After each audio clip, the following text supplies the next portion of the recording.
నమస్కారం. జన్మకుండలి కార్యక్రమానికి స్వాగతం. ప్రముఖ జ్యోతిష్యులు సుద్దపల్లి నాగరాజు గారు మనతో పాటు ఉన్నారు ఈ రోజు స్టూడియోలో. మీ జాతక సమస్యలకు పరిష్కార మార్గాలను అందించడానికి మీ జాతక సమస్యల కోసం కాల్ చేయాల్సిన నెంబర్ స్క్రీన్ మీద స్క్రోల్ అవుతూ ఉంటాయి. పరిష్కార మార్గాల కోసం అందరూ కాల్ చేయండి. నమస్కారం గురుగారు. నమస్తే. ఒక కాలర్ లైన్ లో ఉన్నారు గురుగారు. ఫస్ట్ కాలర్ తో మాట్లాడదాం. నాగరత్నం గారు, వైజాగ్ నుంచి. అవునండి. అవునమ్మా. నమస్కారం అండి, చెప్పండి. నమస్కారం అమ్మా. ఎవరి గురించి తెలుసుకోవాలనుకుంటున్నారు? హలో, నేను మా మనవడు గురించి అమ్మా. చెప్పండి. ఆయన డేట్ ఆఫ్ బర్త్ చెప్పండి. మా మనవడు 5/10/85లో పుట్టాడమ్మా. 5/10/85. వైజాగ్ లో పుట్టాడు. ఉదయం 8:50 పుట్టాడమ్మా. ఉదయం 8:50 వైజాగ్ లో. గురుగారు మాట్లాడండి. పెళ్లి సంబంధం బాబు. నమస్తే అమ్మా. నమస్కారం అమ్మా. నాకు పెద్దదాన్ని 76 ఏళ్ళు ఉన్నాయి. మా మనవాడి పెళ్లి చూడాలని ఆకాంక్ష. నువ్వు మా అబ్బాయి లాంటి వాడి పెళ్లి 5/10/85 పుట్టాడు. 8:50 ఉదయం వైజాగ్ లో అని చెప్పారు మీరు. అవునమ్మా. ఇక్కడ మీ అబ్బాయి లగ్నం వచ్చేసి తులా లగ్నం, మీ మనవడిది రాశి వచ్చేసి ఇక్కడ వృషభ రాశి, నక్షత్రం మృగశిర నక్షత్రం 1వ పాదం. జాతకంలో లగ్నంలో కేతు, 2వ ఇంట్లో కుటుంబ స్థానంలో శని కూర్చొని ఉండటం ఇక్కడ వివాహం ఆలస్యంగా ఉండటానికి గల కారణం. ఇంకొకటి ఏంటంటే పరాక్రమ స్థానాధిపతి అయినటువంటి గురు ఇక్కడ మాతృ సుఖస్థానంలో గురు మకర రాశిలో నీచభంగ రాజయోగంలో ఉండటం, శని చూడటం వలన 3వ దృష్టితో ఆ సప్తమంలో ఇక్కడ రాహు ఉన్నారు. సప్తమ రాహు కూడా వివాహ దోషాన్ని ఇస్తాడు. అష్టమ చంద్రుడు, ఏకాదశంలో శుక్రుడు, అలాగే కుజుడు, ఆ తర్వాత జాతకంలో రవి, అలాగే బుధుడు 12వ స్థానంలో ఉన్నాడు. లగ్నం నుంచి తీసుకున్నప్పుడు సప్తమ స్థానంలో ఉన్నటువంటి రాహు కొంత పాపగ్రహం ఎప్పుడైతే వివాహ స్థానంలో ఉండటం జరిగిందో, అందులో కూడా సప్తమాధిపతి ఏకాదశంలో ఉన్నప్పటికీ కూడా లగ్నాధిపతి అయినటువంటి అష్టమాధిపతి అయినటువంటి శుక్రునితో కలిసి వాళ్ళిద్దరూ శత్రువులుగా ఉండటం వలన రాశి నుంచి తీసుకున్నప్పుడు అది 4వ స్థానం అవటం వలన అక్కడ దోషంలో ఉండటం జరిగింది. కాబట్టి ఈ కుజరాహువులకి ఇక్కడ సుబ్రహ్మణ్యేశ్వర స్వామి వారి కళ్యాణం జరిపించండి. రేపు ఆగస్టు తర్వాత ఈ అబ్బాయి జాతక రీత్యా వివాహ యోగం అన్నది తప్పక ఉండేదానికి అవకాశం ఉన్నది. మరొక కాలర్ లైన్ లో ఉన్నారు గురుగారు. ఒంగోలు నుంచి మాధవి గారు. నమస్కారం అండి. నమస్కారం అండి, చెప్పండి. ఎవరి గురించి తెలుసుకోవాలనుకుంటున్నారు? మా అమ్మాయి గురించి. ఆమె డేట్ ఆఫ్ బర్త్ చెప్పండి. జూన్ 9, 1991. జూన్ 9, 1991. టైం చెప్పండి. ఉదయం 5:43 ఒంగోలులో పుట్టింది. గురుగారు ఉన్నారు, గురుగారితో మాట్లాడండి. నమస్తే. నమస్తే అమ్మా. అమ్మాయి వివాహం సంబంధాలు చూస్తున్నాము. ఏం దోషాలు ఉన్నాయా? ఎప్పుడు జరిగింది వివాహం? ఈ అమ్మాయి లగ్నం వచ్చేసమ్మా వృషభ లగ్నం, రాశి వచ్చేసి వృషభ లగ్నం, రాశి వచ్చేసి మేషరాశి, నక్షత్రం అశ్విని నక్షత్రం 2వ పాదం. జాతకంలో ఇక్కడ సప్తమాధిపతి అయినటువంటి కుజుడు శుక్రునితో చేరి పరాక్రమ స్థానంలో ఉన్నారు. ఇక్కడ పర్వాలేదు, కంగారు పడాల్సిందేమీ లేదు. ఇక్కడ జాతకంలో రవిలో కుజుని యొక్క అంతర్దశ జరుగుతూ ఉన్నది. ఈమె జాతక రీత్యా కూడా ఇక్కడ అష్టమ శని జరుగుతూ ఉండటం వలన ఇక్కడ వివాహానికి గల ఆలస్యానికి గల కారణం. అయితే జాతకంలో అష్టమ రాహు ఉన్నాడు. ఈ అష్టమ రాహు దోషాన్ని ఇస్తాడు. అష్టమ రాహు తను యోగవంతమైన, చాలామంది చెప్తారు 6, 8, 12 స్థానాలు పాపగ్రహాలు మంచివే, కానీ ఎలాగా ఆయుష్నిచ్చే దాంట్లోనూ కొన్ని విషయాల్లో మంచిది. అలాగే వివాహ సంబంధంగా, మాంగళ్య సంబంధంగా కొన్ని ఇబ్బందులు కలుగుతాయి. కాబట్టి రాహుకి ప్రతి ఆదివారం కూడా రాహుకాల సమయంలో దీపాన్ని పెట్టడం ద్వారా ఈ అమ్మాయికి వివాహం అన్నది ఇంకా సమయం ఉన్నదమ్మా. ఎందుకంటే ఈ అష్టమ శని అయిపోవాలి, నెక్స్ట్ జనవరికి అయిపోతుంది. అయిపోయిన తర్వాతే ఈ అమ్మాయి జాతకంలో వివాహ యోగం ఉన్నది. ఈలోపు వివాహం చేసినా కూడా అది కలతలమయంగా ఉంటుంది. కాబట్టి ఈ లోపుగా జనవరి 26 వరకు కూడా ఈ రాహుకి, అష్టమంలో ఉన్నటువంటి రాహుకి పూజ చేయటం ద్వారా ఆ అష్టమ శని వెళ్ళిపోతుంది. ఈ రాహు యొక్క ప్రభావం కూడా తగ్గి అమ్మాయికి వివాహం, మంచి సంబంధం వచ్చేదానికి అవకాశం. మరొక కాలర్ లైన్ లో ఉన్నారు గురుగారు. వైజాగ్ నుంచి లక్ష్మి గారు. నమస్కారం అండి. నమస్కారం అండి. నమస్కారం అండి, చెప్పండి. ఎవరి గురించి తెలుసుకోవాలి? మా పాప గురించి అండి. పాప డేట్ ఆఫ్ బర్త్ చెప్పండి. 26/10/1995. 95. టైం చెప్పండి. సాయంత్రం 6:58. 6:58 సాయంత్రం. ఎక్కడ పుట్టిందండి పాప? విజయవాడ అండి. విజయవాడ. గురుగారితో మాట్లాడండి. గురువు గారు నమస్కారం. నమస్తే అమ్మా, చెప్పండి. మా పాప బీఫార్మసీ చేస్తుందండి. జాబ్ చేస్తుందా లేదా, మ్యారేజ్ ఎప్పుడు అవుతుంది, ఎలా ఉంటుంది? అమ్మాయి జాతకంలో అమ్మ బుధుడు అద్భుతంగా ఉన్నాడు. సప్తమంలో సప్తమాధిపతి, తర్వాత భాగ్యంలో భాగ్యాధిపతి, దశమంలో దశమాధిపతి, 12 ఇంట్లో 12వ స్థానం, 4 గ్రహాలు స్వస్థానంలో ఉన్నా మీరు కంగారు పడాల్సిన అవసరం లేదు. తప్పకుండా ఈ అమ్మాయి జాతక రీత్యా ఇక్కడ సప్తమ అష్టమ భాగ్యాధిపతులు వరుసగా తమ స్వస్థానాల్లో ఉండే 12 ఇంట్లో శని కూడా ఉన్నాడు. వృత్తి స్థానాధిపతి అయినటువంటి గురువు ఇక్కడ గజకేసరి యోగంలో, అలాగే కుజుడితో చంద్రమంగళ యోగంలో, గురుమంగళ యోగంలో అద్భుతంగా ఉంది. ఈ పాప జాతక రీత్యా వివాహం అనేది నెక్స్ట్ ఇయర్ డిసెంబర్ తర్వాత ఉండేదానికి అవకాశం ఉన్నది. ఈమెకి తప్పక ప్రతిరోజు సూర్య నమస్కారం చేయమని చెప్పండి. దానివలన మంచి ఉద్యోగము, మంచి స్థితి కలిగేదానికి అవకాశం ఉంటుంది. మరొక కాలర్ లైన్లో ఉన్నారు గురుగారు. అజయ్ కుమార్ గారు విజయవాడ నుండి. నమస్కారం అండి. నమస్కారం అండి అజయ్ కుమార్ గారు, మాట్లాడండి. నమస్తే సార్. నమస్కారం అండి, చెప్పండి ఎవరి గురించి తెలుసుకోవాలనుకుంటున్నారు? నా గురించి తెలుసుకుందాం అనుకుంటున్నానండి. చెప్పండి, మీ డేట్ ఆఫ్ బర్త్ చెప్పండి. జూన్ 14, జూన్ 14th 1980 80 80 అండి. టైం చెప్పండి. గురువు గారిని ఒకసారి కనుక్కుందాం. టైం చెప్పండి. దయచేసి టీవీ వాల్యూమ్ తగ్గించి మాట్లాడండి. మీరు పుట్టిన సమయం చెప్పలేదు, సమయం చెప్పండి.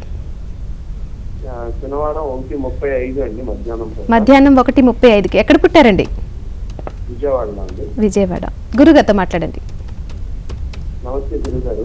నమస్తే అండి, అది నా దాని గురించి కనుక్కుందాం చేశాను సార్. చెప్పండి, ఏం కావాలి సార్ మీకు? కొంచెం పొజిషన్ బాగాలేదు, అన్ని కొంచెం లాస్ అవుతున్నాను, కళ్యాణం ఒకటి అవ్వలేదు. ఇక్కడ 2017 ఏప్రిల్ 8వ తారీఖు వరకు సార్ మీ జాతక రీత్యా శని మహాదశ జరుగుతుంది. శని 12వ ఇంట్లో కుజుడితో కూడా ఉన్నాడు. దానివలన ఇక్కడ ఇబ్బందులు జరుగుతూ ఉండుంటాయి. ఎందుకంటే 4వ స్థానాధిపతి 7వ స్థానాధిపతి అయినటువంటి గురువు కూడా 12వ ఇంట్లో ఉండటం, శనితో కూడా ఉండటం, దానివలన వైవాహిక అలాగే గృహ సంబంధమైన సౌఖ్యమైనటువంటి స్థానానికి సంబంధించి అది దోషం ఉన్నది. తర్వాత బుధ మహాదశ వస్తుంది. ఈ బుధుడు లగ్న దశమాధిపతి దశమ స్థానంలో ఉన్నందువలన ఆ భద్ర మహాపురుష యోగం యోగించేదానికి అవకాశం ఉన్నది. కాబట్టి నెక్స్ట్ ఇయర్ ఏప్రిల్ వరకు మీరు 8 చేయవలసిందే. ఈలోపు శనికి సంబంధించినంత వరకు గురువుకి శనికి మీరు తప్పక నవగ్రహాల్లో వెళ్ళి ప్రదక్షిణ చేయటం మంచిది. మరొక కాలతో మాట్లాడదాం గురుగారు. నెల్లూరు నుంచి శ్రీదేవి గారు. నమస్తే మేడం. నమస్కారం అండి, చెప్పండి ఎవరి గురించి తెలుసుకోవాలి? నా గురించేనండి. మీ డేట్ ఆఫ్ బర్త్ చెప్పండి. 10 చెప్పండి. 13:75 అండి. 13:75 సమయం చెప్పండి. ఉదయం సాయంత్రం 7:18 అండి. 7:18 ఎక్కడ పుట్టారండి? నెల్లూరు అండి. నెల్లూరు. గురుగారితో మాట్లాడండి. చెప్పండి అమ్మ శ్రీదేవి గారు. నమస్తే గురువు గారు. నమస్తే. అంతకుముందు చూశాను కదా ఈ జాతకాన్ని. చూసారు అంటే మా బ్రదర్ కూడా చెప్పారు, అది అడగదాం అనుకుని ఇది చెప్పాను సార్. జాబ్ లేట్ అవుతుందా, ఎప్పుడు వస్తుంది, అది ఏమన్నా పరిష్కారం ఏమైనా చేయాలా అని. ఇప్పుడు జాబ్కి టైం ఉందమ్మా. ఇక్కడ జాతకంలో జూన్ 18 నుంచి యోగం ఉన్నది. శని మహాదశలో బుధునిలో శుక్రుడు వస్తాడు. ఈ శుక్రుడు ధనాధిపతి సప్తమంలో, భాగ్యాధిపతి సప్తమంలో ఉన్నాడు. అలాగే బుధుడు వృత్తి లగ్నాధిపతి పంచమంలో ఉన్నాడు. శని కూడా దశమంలో ఉన్నాడు. కాబట్టి ఇక్కడ జాతకంలో బుధుడు ఇంట్లో శని ఉండటం వలన, శని ఇంటూ బుధుడు ఉండటం వలన పరివర్తన యోగం ఉంది. కాబట్టి ఈ అంతర్దశలు శని మహాదశలో బుధుని యొక్క అంతర్దశలో శుక్రుడు ప్రత్యంతర్దశ ఏ రోజైతే వస్తుందో జూన్ 18 నుంచి నెక్స్ట్ అంటే ఈ ఇయర్ డిసెంబర్ 29 వరకు కూడా యోగం ఉన్నది. కాబట్టి అంతవరకు వెయిట్ చేయవలసిందే, కొద్దిగా వెయిట్ చేస్తే బాగుంటుంది. మరొక కాలర్ లైన్లో ఉన్నారు గురుగారు. వైజాగ్ నుంచి మధు గారు.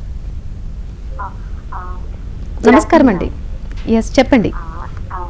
మేము ఒక కొత్తగా దిగాం మేడం ఒక ఇంట్లోని.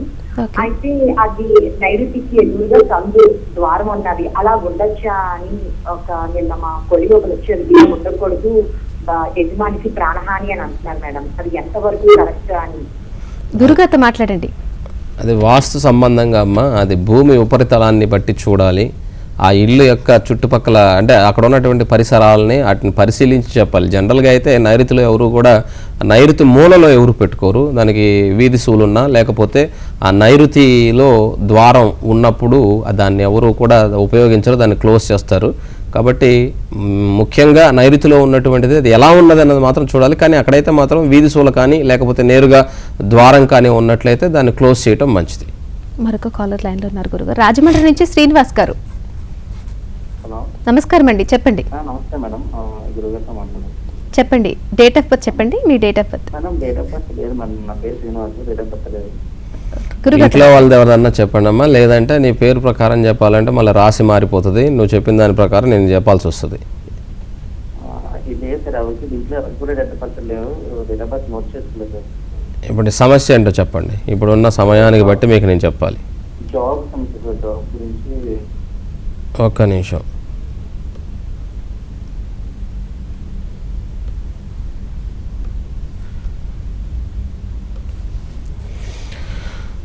ఇప్పుడు మీరు చేసిన దీని ప్రకారం కూడా ఇక్కడ జాతకంలో వృత్తికి సంబంధించినంత వరకు ఆ వృత్తి స్థానాధిపతి అష్టమంలో ఉండిపోయి ఉన్నాడు.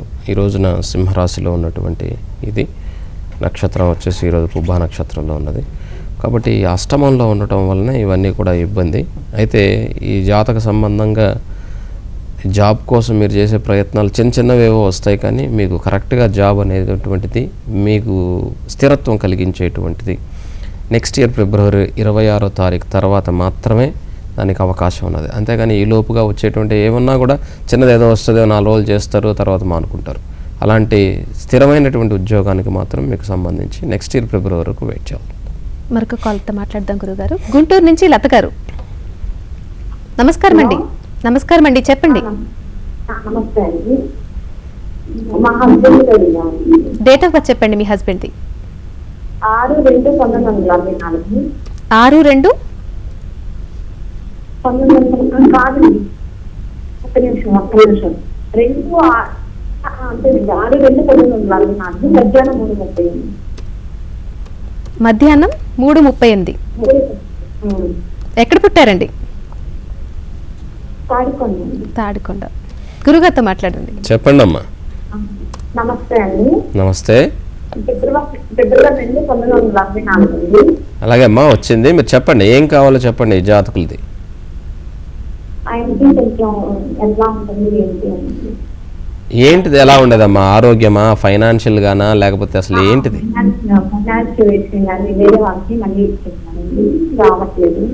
ఇక్కడ లగ్నం వచ్చి మీ వారిది మిథున లగ్నం, రాశి వచ్చేసి వృశ్చిక రాశి, నక్షత్రం విశాఖ నక్షత్రం 4వ పాదం. వీరు 7.5 సంవత్సరం శనిలో ఉన్నందువలన, అందులో కూడా ధనాధిపతి అయినటువంటి చంద్రుడు 6వ ఇంట్లో ఉన్నందువలన ఇచ్చినటువంటి ధనం ఇక్కడ ఇబ్బంది కలిగిస్తూ ఉన్నది. పంచమాధిపతి శుక్రుడు ఉచ్చులో, మాలవ్య మహాపురుష యోగంలో, అలాగే గురువుతో చేరి హంసయోగాన్ని కలిగిస్తూ ఉన్నప్పటికీ కూడా జాతకంలో కుజదోషం ఉండటం, లక్ష్మీ యోగం ఉన్నప్పటికీ కూడా ఇవన్నీ ఇబ్బందులకు గల కారణం. ఒక చంద్రుడు మాత్రమే బయట ఉండి మిగతా గ్రహాలన్నీ కూడా రాహుకేతుల మధ్యలో ఉన్నాయి. శుక్రుడిలో రాహు జరుగుతున్నాడు, కొద్దిగా వెయిట్ చేయాలి. ఏదైనా వర్క్ జరగాలంటే, ఫైనాన్షియల్గా మీకు ఇచ్చిన డబ్బులు ఇవన్నీ రావాలంటే ఇంకా 1.5 year పడుతుందమ్మా. ఈ 1.5 year కూడా వెయిట్ చేయవలసిందే, అంతకుమించి ఇంకొక ఇది లేదు. ఇప్పుడు నేను ఒకరు అడిగారు, ఒక ఆయన టీవీ చూస్తుంటారు నాకు తెలిసి, ఆయన లెక్చరరు, ప్రొఫెసరు. వాళ్ళ బాబు జాతకం నా దగ్గర తీసుకొచ్చి, నేను తప్పుగా చెప్పట్లేదు, అందులో ఉన్న ప్లానెట్స్ గురించి చెప్తున్నాను. రాహు శని కలిసి ఉన్నారు, శని బయటే ఉన్నాడు కదా, రాహుని దాటేసి అది ఒకే రాశిలో ఉన్నారు, లగ్నం బయటే ఉన్నది. మరి అది దాన్ని సర్పదోషం అనరని చెప్పేసి బిఏ రామన్ గారు రాసినటువంటి దాంట్లో ఉన్నది. మరి మీరు సర్పదోషం ఉందని చెప్తున్నారు ఏంటయ్యా? నేను కూడా గణితం నేర్చుకున్నాను, నేను మ్యాథ్స్ టీచర్ని కాబట్టి అన్నారు. భావ ఫలితాన్ని చెప్పేటప్పుడు ఆయనే అన్నారు, దానికి పూర్వజన్మ సుకృతం ఉండాలి, అది అందరికీ రాదు బాబు, నీలా ధైర్యంగా ఎవరు చెప్పరు, అందరూ కూడా ఉండొచ్చు ఉండకపోవచ్చు అంటారు, కానీ అలా కాదు, కుండబద్దలు కొట్టేస్తావు అని. జాతకంలో ఉన్నటువంటి దాన్ని, అంటే సబ్జెక్ట్ ఏదైతే ఉన్నదో దీన్ని ఎలా తయారు చేశారంటే అందరూ కూడా వాళ్ళ అవసరాల కోసం జాతకాన్ని, వాళ్ళ యొక్క భుక్తి కోసం దీన్ని భగవంతుడు వృత్తినిచ్చింది, విద్యనిచ్చింది, బ్రతకమని కాదని చెప్పట్లేదు. దాని విలువలను దిగదార్చద్దు అసలు దయచేసి. అవసరమైతే ఫ్రీగా చెప్పండి, కానీ దాని విలువను ఎందుకు దిగదారుస్తారు చెప్పేవాళ్ళందరూ కూడా. నేను ఆయనకు చెప్పాను, ఇక్కడ ఉన్నటువంటి ప్లానెట్స్లో ఒకే రాశిలో ఉన్నప్పుడు, ఒకే ఇంట్లో ఉన్నప్పుడు, ఆ తలుపు దగ్గర ఉన్నా కూడా ఆ ఇంట్లో ఉన్నట్టే దాని లెక్క. దాని యొక్క ప్రభావం ఆ ఇంట్లో ఉన్నటువంటి దాని మీదే ఉంటుంది. అవతల ఇంట్లో ప్రభావం ఉండదు. తలుపు మూసేస్తే, తలుపు తీసేసి అవతలొక్కాలు యువతలొక్కాలు ఉన్నా ఎటు ఉంటుంది అన్నది మాత్రం ఎవరు చెప్పలేము. వాడు అటు వెళ్తాడా ఇటు వెళ్తాడా అన్నది దాన్ని సందిగ్ధంలో ఉంటుంది, సంధిలో ఉంటుంది. కానీ దాటి వచ్చిన ఒకే రాశిలో 25 degrees తర్వాత లేదా 25 degrees లోపుగా కానీ ఉన్నట్లయితే అది ఆ రాశిలో ఉన్నట్లే వస్తుంది. కాబట్టి ఈ సర్పదోషం ఏదైతే ఉన్నదో అసలు చాలామంది కుజదోషం లేదని, సర్పదోషం లేదని చెప్పేవాళ్ళు చాలామంది ఉన్నారు. ఇక్కడ ప్లానెట్స్ ఏవైతే ఉన్నాయో ఈ ప్లానెట్స్ ఇచ్చేటువంటి ఫలితాలు ఈ భూమి మీద ఉన్నటువంటి సమస్త జీవరాశుల మీద ఉంటాయి. కాకపోతే మనిషికి కొంచెం తెలివి, వాటిని ఏ విధంగా వాటిని నడుచుకోవాలి ఇవన్నీ భగవంతుడు మనకి ఇచ్చాడు కాబట్టి, మిగతా వాటికి ఇవ్వలేదు కాబట్టి మనం ఊరుకొండవలసి వస్తుంది. ఒకే తల్లి గర్భంలో నుంచి పుట్టినటువంటి ఇద్దరు కమల పిల్లలకు కూడా ఒక్క నిమిషం తేడాతో పుట్టినటువంటి వారి యొక్క లక్షణాలు వేరుగా ఉంటాయి. అలా కమల పిల్లలుగా పుట్టినటువంటి వాళ్ళకి వాళ్ళ పడ్డటువంటి బీజాన్ని వెనక్కి వెళ్ళి లెక్క వేయాల్సి వస్తుంది. అది చాలా టైం పడుతుంది అసలు. కానీ భగవంతుడి యొక్క అనుగ్రహం కలిగినటువంటి వాడు ఆ వాక్శుద్ధితో ఆ సమయానికి టపటప చెప్పేసుకొని పోతాం. రెండింటికి తేడా ఉంటుంది. కాబట్టి ఇక్కడ ఒక డాక్టరు చూడగానే ఎంతో అనుభవం ఉన్నటువంటి ఒక డాక్టర్కిను ఏమీ అనుభవం లేనటువంటి డాక్టర్కి చాలా తేడా ఉంటుంది. కాబట్టి ఆయన చదువుకున్నాడా చదువుకోలేదా అనేదానికి అది వేరే విషయం. 100 సర్జరీలు చేసినటువంటి ఒక నర్స్కి ఉన్నటువంటి అనుభవం అప్పుడే MBBS చదివినటువంటి డాక్టర్కి ఉండదు. అలాగా ప్రాక్టికల్గా ఎంతోమంది ఈ జ్యోతిష్యానికి సంబంధించి ప్రాక్టీస్ చేసినటువంటి వాళ్ళు ఉన్నారు. MA PhDలు చేసినటువంటి వాళ్ళు ఉన్నారు. నేనే PhDలు చేయలేదండి ఎక్కడ కూడా. భగవంతుడి దయ వల్ల నేను దాదాపుగా 1,00,000 పైచిలుకు జాతకాలను పరిశీలన చేసి ఉంటాను. వాటన్నిటిలో కూడా వరల్డ్ వైడ్గా ప్రపంచవ్యాప్తంగా నా షో టోరీ రేడియోలో ప్రతి బుధవారం 7:30 to 9:30 నైట్ వస్తుంది. ప్రపంచవ్యాప్తంగా నా షో వినటానికి తెలుగు వాళ్ళు దాదాపుగా 60 లక్షల మంది వెయిట్ చేస్తారు, ఇండియాలో కాదు వరల్డ్ వైడ్గా. కాబట్టి అందులో ఉన్నటువంటి పరిశీలన విధానం అన్నటువంటిది అందరికీ కూడా ఒకేలాగుండదు. ఎవరి యొక్క అనుభవాన్ని, ఎవరి యొక్క పరిశీలనని దృష్టిలో పెట్టుకొని వారి యొక్క ఫలితాలు చెప్పడం జరుగుతుంటుంది. కాబట్టి ఎవరెవరో ఎలాగ చెప్పారన్నట్టయితే నా దగ్గరికి రావద్దు దయచేసి. మీరు ఇంకొకరి గురించి ప్రస్తావన చేసేవారు. ఎందుకంటే మొన్న చెప్పాను, మహర్షులకే ఈ శాస్త్రాన్ని రాసినటువంటి పరాశరుడు ఒకలాగా చెప్తే, ఆ తర్వాత కాలంలో వచ్చినటువంటి వరాహమిహిరాచార్యులు వారు ఒకలాగా చెప్తే, ఆ తర్వాత కాలంలో వచ్చినటువంటి కాళిదాసు గారు ఉత్తరకాలామృతంలో ఒకలాగా చెప్తే, సారావళిలో కళ్యాణవర్మ గారు ఒకలాగా చెప్తే, ఇప్పుడు కొత్తగా KP అనే ఒక పద్ధతి తీసుకొస్తా ఉన్నారు, దాంట్లో ఒకలాగా చెప్తే మరి సబ్జెక్ట్ ఏది నిజం? అందుకనే ఎవరు సత్యం చెప్తున్నారో అనుకుంటే, ఏది నిజానికి దగ్గరగా ఉందనుకుంటే దయచేసి మీరు వాళ్ళని ఫాలో అవ్వండి. అంతే తప్ప ఆయన చెప్పాడు ఈయన చెప్పాడు అందరికి నేను చెప్పినంత మాత్రాన అందరికి జరగాలని రూల్ ఏం లేదు. ఎందుకంటే కొంతమందికి మ్యాచ్ అవ్వదు, ఆ ఫ్రీక్వెన్సీ లెవెల్ ఆ ఆరా మ్యాచ్ అవ్వదు. దానివల్ల అంత మాత్రం చేత నేను చెప్పేది నిజమైపోదు, అంత మాత్రం చేత అబద్ధం అయిపోదు. కాబట్టి ప్లానెట్స్ అనేటువంటివి ఏవైతే ఉన్నాయో అందుకనే టైం అనేటువంటిది ఖచ్చితంగా కావాలి.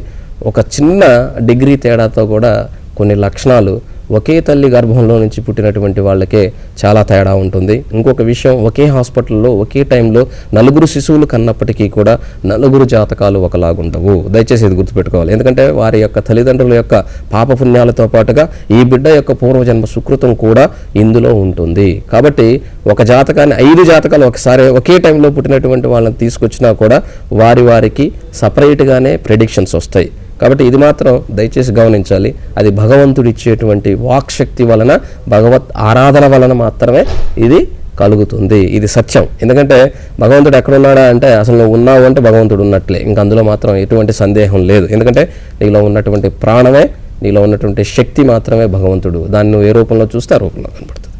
మరొక కాల్తో మాట్లాడదాం గురుగారు. గుంటూరు నుంచి వెంకట కిషోర్ గారు. డేట్ ఆఫ్ బర్త్ 22/12/87 అండి. సాయంత్రం 4:15 గుంటూరులో పుట్టామండి. 4:15 కండి? అవునండి. గురుగారితో మాట్లాడండి. చెప్పండి. నమస్తే. నమస్కారం సార్. నమస్తే, చెప్పండి సార్. జాబ్ కోసం ట్రై చేస్తున్నా సార్. ఆల్రెడీ ఇంటర్వ్యూకి వెళ్ళి ఉన్నాను సార్, వచ్చిద్దా రాదా అని. ఇక్కడ జాబ్ సంబంధంగా అమ్మ శని అష్టమంలో కూర్చున్నాడు, రాహులో శని జరుగుతుంది. ఉద్యోగం లాస్ట్ వరకు కూడా నువ్వు వెయిట్ చేయాలి. ఎందుకంటే సర్పదోషం ఉన్నది. ఈ లోపుగా కాల సర్పదోష పూజ చేయించుకునిరా. తప్పక ఉద్యోగం అయితే ఉన్నది, ఉద్యోగం లేకుండా లేదు. కాకపోతే ఇప్పుడే ఉద్యోగం కొంచెం రాహులో శని జరుగుతుంది కాబట్టి ఆ రాహు కేతువుల యొక్క గ్రహాలు మధ్యలో ఉన్నందువలన ఇబ్బంది కలిగించేదానికి అవకాశం ఉన్నది, వృత్తిని ఆపేదానికి అవకాశం ఉన్నది. కాబట్టి దయచేసి రాహుకేతులకు పూజ చేయించుకొని వచ్చినట్లయితే కొంత ఇబ్బంది, అంటే అక్కడ ఏదైతే ఆగుతుంది అన్నటువంటి సందేహం నీకు ఏదైతే ఉందో ఆ సందేహం తొలగి తప్పక ఉద్యోగం వచ్చేదానికి అవకాశం ఉంటుంది. మరొక కాలర్ లైన్లో ఉన్నారు గురుగారు. జ్యోతి గారు నరసరావుపేట నుంచి. నమస్కారం అండి. నమస్కారం అండి, జ్యోతి గారు మాట్లాడండి. మా వారిది అడగాలనుకుంటున్నానండి. చెప్పండి, ఆయన డేట్ ఆఫ్ బర్త్ చెప్పండి. జూను రాత్రి 1:30 పుట్టారండి. ఏ రోజమ్మా, ఏ నెల, ఏ సంవత్సరం అలా చెప్పండి. జూన్ రాత్రి అంటే ఏ జూన్ రాత్రి? 2 అండి, జూన్ 2 6వ నెల. ఓకే. 1988 అండి. 88. ఎన్ని గంటలకు పుట్టారు వీరు? ఏంటండి? ఎన్ని గంటలకు పుట్టారమ్మా? ఏమ్మా? 1:30కి. మీరు టీవీ చూస్తున్నారు, అందువల్ల మీకు వాయిస్ వినిపించట్లేదు, దూరంగా రండి. 1:30కండి. ఏ ఊర్లో పుట్టారు? సుబ్బయ్యపాలెం అండి. ఎక్కడ అది సుబ్బయ్యపాలెం? ఇక్కడ నర్సాపేట దగ్గర రొంచర్ల. ఓకే అమ్మా, ఇప్పుడు తెల్లవారితే 3 అవుతుందా, తెల్లవారితే 2 అవుతుందా? 1:30కండి. అదేమ్మా 2వ తారీఖు జూన్ 1 రాత్రి. ఓకే 2 అవుతుంది, రైట్. వీరి లగ్నం వచ్చేసి మీన లగ్నం, రాశి వచ్చేసి ధనుర్రాశి, నక్షత్రం వచ్చి మూలా నక్షత్రం 2వ పాదం, కుటుంబ స్థాన గురు, పరాక్రమ స్థాన రవి, 4వ ఇంట్లో శుక్రుడు, అలాగే బుధుడు భద్రమహాపురుష యోగంలో, 6వ ఇంట్లో కేతు, దశమంలో శనిచంద్రుల యొక్క యోగం, 12వ ఇంట్లో రాహు కుజుడు కలిసి ఉన్నటువంటి జాతకం. 2వ ఇంట్లో గురువు ఉన్నప్పటికీ దశమాధిపతి అయినటువంటి గురువు, 2వ ఇంటికి అధిపతి అయినటువంటి ధనాధిపతి అయినటువంటి కుజుడు రాహుతో చేరి 12వ ఇంట్లో భాగ్యాధిపతి అయినటువంటి కుజుడు కూడా చేరి ఉండటం వలన ఎంత అద్భుతమైనటువంటి యోగం, ధన సంబంధమైనటువంటి యోగాలు ఉన్నప్పటికీ ధనం ఎలా వస్తుందో అలాగే వెళ్ళిపోతుంటుంది. ఇప్పుడు రవి మహాదశ జరుగుతుంది, బుధుని యొక్క అంతర్దశ జరుగుతున్నది. రుణాలు తీర్చుకునేదానికి, అప్పులు ఏమన్నా ఉంటే వాటిని తీర్చేదానికి అవకాశం ఉంది, కానీ అనారోగ్య సమస్య ఇబ్బంది పెట్టేదానికి అవకాశం ఉన్నది. చిన్న వయసు అయినప్పటికీ కూడా నడుముల భాగంలో, అలాగే ఎసిడిటీ గ్యాస్ సంబంధమైనటువంటి ఇబ్బందులు కలిగేదానికి అవకాశం ఉన్నది. కాబట్టి జాతకంలో కుజదోషం ఉన్నందువలన హనుమంతుడిని సేవించమనండి. ప్రతిరోజు కూడా హనుమద ఆరాధన చేయటం, లేదా మన ఊర్లో ఉండేటువంటి జమ్మి చెట్టు ఏదైతే ఉన్నదో దాన్ని ప్రతి శుక్రవారం ఆరాధన చేయడం వల్ల ఇక్కడ ఉన్నటువంటి దోషం తగ్గేదానికి అవకాశం ఉందమ్మా. మరొక కాలర్ లైన్లో ఉన్నారు గురుగారు, హైదరాబాద్ నుంచి లక్ష్మి గారు. నమస్కారం అండి, చెప్పండి లక్ష్మి గారు. మా పాపదండి డేట్ ఆఫ్ బర్త్ అండి చెప్పండి. 1994 అండి. ఓకే. సెప్టెంబర్ 13th అండి. September 13th. సెప్టెంబర్ 13వ తేదీ 12:20-25 మధ్యలో రాత్రి పుట్టిందండి. తెల్లవారితే 14 అవుతుంది. ఎక్కడ పుట్టిందండి పాప? హైదరాబాద్ లో పుట్టిందండి. హైదరాబాద్లో. గురుగారితో మాట్లాడండి. హలో, నమస్తే అమ్మా, చెప్పండి. అంటే మా పాప MBBS 3rd year ఎగ్జామ్స్ రాసిందండి. Very good. అయితే ఈసారి తను కూడా బాగా చేయలేదు అనుకుంటుంది. పాస్ అవుతుందా లేదా అని అడిగేస్తుందండి. 2-3 రోజుల్లో రిజల్ట్స్ వస్తాయి. అందరికీ ఆల్మోస్ట్ అందరికీ టైట్గానే ఉంది కదమ్మా. అందరికీ ఎంత బాగా చదివే వాళ్ళే భయపడుతున్నారు, ఎందుకంటే అంత టైట్గా సబ్జెక్ట్ ఇచ్చారు. అది అందరికీ తెలుసు. MD స్థాయి పేపర్లు ఇచ్చారు వాళ్ళకైనా, అందరికీ తెలుసు, అవునా? కాబట్టి ఇక్కడ జాతకంలో అటువంటి భయం ఏం లేదు. బుధుడు అద్భుతంగా ఉన్నాడు. జాతకంలో విద్యాస్థానంలో పరాక్రమంలో రవి, అలాగే పంచమంలో శుక్రుడు, 9వ ఇంట్లో శని, 4 గ్రహాలు స్వస్థానంలో ఉన్నాయి. లక్ష్మీ యోగము, భద్రయోగము, అద్భుతమైనటువంటి యోగాలు ఉన్నాయి. భయపడాల్సిన అవసరం ఏమీ లేదు. రవి మహాదశలో గురువు జరుగుతూ ఉన్నది. ఏమి ఇబ్బంది పడాల్సిన అవసరం లేదు. చక్కగా రిజల్ట్ పాజిటివ్గానే ఉంటుంది. కాకపోతే అనుకున్న డిస్టింక్షన్ ఫస్ట్ క్లాస్లో కాదు, పాస్ అవుతుంది అంతే. మరొక కాలర్ లైన్లో ఉన్నారు గురుగారు, విజయవాడ నుంచి కిషోర్ గారు. నమస్కారం అండి. నమస్కారం అండి, చెప్పండి. మా అబ్బాయిదండి డేట్ ఆఫ్ బర్త్ చెప్పండి. 26/6/90. టైం చెప్పండి. 10:30 PM. ఎక్కడ పుట్టారండి? గుంటూరు అండి. గుంటూరు. గురుగారితో మాట్లాడండి. చెప్పండి అండి. నమస్కారం అండి. మా అబ్బాయిది మ్యారేజ్ ఎప్పుడు అవుతుంది? ఈ అబ్బాయి కుజదోషం ఉంది సార్. 2వ ఇంట్లో కుజుడు ఉన్నాడు జాతకంలో. కుటుంబ స్థానంలో కుజుడు ఉండటం వల్ల కుటుంబం ఆలస్యం అవుతుంది. చంద్రుడు అద్భుతంగా ఉన్నాడు, కానీ యాక్చువల్గా ఆయన లవ్ మ్యారేజ్ చేసుకోవాలి లేదా విదేశాల్లో ఉండాలి. విద్యాస్థానంలో అద్భుతంగా శుక్రుడు మాలవ్య యోగంలో, పంచమంలో రవి బుధుల యోగం గురువుతో, 6వ ఇంట్లో కేతు, అలాగే సప్తమ చంద్రుడు, లాభ శని, అలాగే 12వ ఇంట్లో రాహు ఉన్నాడు. ఈ కుజదోషం వల్లనే ఇక్కడ ఆలస్యం అవుతుంది. కానీ వాస్తవానికి ఆయనకి నచ్చినట్టుగానే వివాహం జరిగేదానికి అవకాశం ఉన్నది. అది కూడా ఈ జూన్ నుంచి ఆయనకి కళ్యాణ గడియలు మొదలవుతాయి. చాలా చక్కటి పరిష్కార మార్గాలు తెలియజేశారు గురుగారు, ధన్యవాదాలండి. నమస్తే అమ్మా. ఇక ఇది ఈనాటి జన్మకుండలి కార్యక్రమం. రేపటి జన్మకుండలిలో తిరిగి కలుసుకుందాం. నమస్కారం.